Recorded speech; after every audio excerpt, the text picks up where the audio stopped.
So friends, এইখানে ছিলাম Giriraj hotel come and restaurant. দুর্ধর্ষ খাওয়া দাওয়া খেলাম।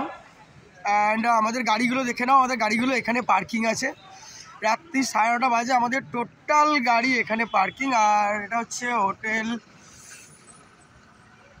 Giriraj cum AC restaurant, hotel cum AC restaurant, ঠিক আছে। আর এটা হচ্ছে ঠিক এই অপোজিটে এখানে হচ্ছে গাইসাল মানে অ্যাকচুয়ালি এটা হচ্ছে গাইসাল, পুরো জায়গায় গাইসাল। অ্যাকচুয়ালি এর পিছনে হচ্ছে স্টেশন, ঠিক আছে, স্টেশন। আর ঠিক তার এইদিকে হচ্ছে এই গিরিরাজ হোটেল অ্যান্ড রেস্টুরেন্ট। খাওয়া দাওয়া দুর্দান্ত লাগলো। তো আমাদের দেলজিৎদা কিছু রিভিউ দাও প্লিজ, হোটেলের সম্বন্ধে খাওয়া দাওয়া কেমন লাগলো। রিভিউ আগেও দিলাম, আর একবার দিচ্ছি কি এই হোটেলে খাওয়ার সত্যি বেস্ট, রিজনেবল প্রাইস। আমাকে না এরা ফ্রিতে খাওয়াচ্ছে, আর নাই আমি আমার কোনো এতে ফায়দা আছে। অ্যান্ড রিজনেবল রেঞ্জ, রেটও খুবই ভালো, আর খাবার সত্যি খুবই টেস্টি, আর লোকেরাও খুবই একদম। Thank you.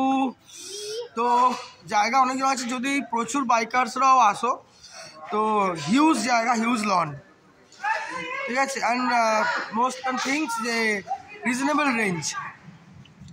তো এই মুহূর্তে গিরিরাজ হোটেল কাম রেস্টুরেন্ট গাইসাল, এখন বাজে রাত্রির 10:45 প্রায়। আমাদের খাওয়া দাওয়া মানে dinner complete. And one more thing, food quality is very good and reasonable price also. আমরা আমাদের হাওড়ায় বা কলকাতায় আপনার নর্মাল রোল খাই 35, 45, 40 অ্যাভারেজ। তো আমি কিন্তু আমার মেয়ে যেহেতু রোল খায়, সবাই জানো, তো রোল এখানেও 30 টাকা। তো গাইসালের মতো জায়গা এখানে এসে রোল 30 টাকায় পাওয়া and is the best quality, ঠিক আছে। কারণ আমি আমার মেয়েকে যখনই খাবার দিই, আমি কেন যে কোনো বাবা তার সন্তানকে মোটামুটি ভালো খাবার প্রোভাইড করে, তো সেই জায়গায় দাঁড়িয়ে আমি খুব দারুণ খাবার খেলাম। কারণ আমি টেস্টও করেছি রোল, চাউমিন নট ব্যাড, একদম খুব ভালো, কোনো অসুবিধা নেই। অ্যান্ড ওভারঅল প্রচুর বড় জায়গা, যারা বাইকার্সরা আসবে এখানে এসে বসে খাওয়া দাওয়া করো। অ্যান্ড আরেকটা কথা বলে রাখি, এটা কিন্তু কোনো প্রমোশনাল ভিডিও নয় আমার পক্ষ থেকে, আমার এটা পার্সোনাল ওপিনিয়ন, দ্যাটস ওয়াই আমি ভিডিওটা করে বলে দিলাম। যারা আসবে এখান থেকে শিলিগুড়ি যাওয়ার জন্য এই গাইসালে ঢুকে এখানে রেস্টুরেন্টে খাওয়া দাওয়া করবে।